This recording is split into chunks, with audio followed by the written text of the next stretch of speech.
Министр энергетики Азербайджана Первиз Шахбазов принял участие в запуске новых энергетических проектов в Узбекистане с участием президента Шавката Мирзиёева.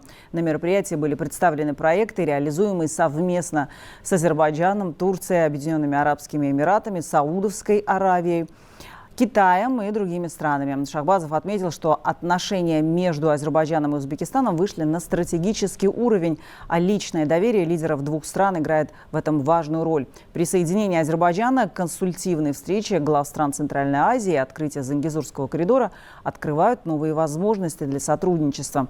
Энергетическое партнерство особенно важно. Проект по разведке и добыче газа в Устюртском регионе совместно с СОКАР и Узбекнефтегазом подтверждает его стратегическую значимость. Также Первиз Шахбазов выделил проект Транскаспийского энергетического коридора, который впервые соединит электроэнергетические системы Азербайджана, Узбекистана и Казахстана, открывая возможности для передачи возобновляемой энергии между Азией и Европой.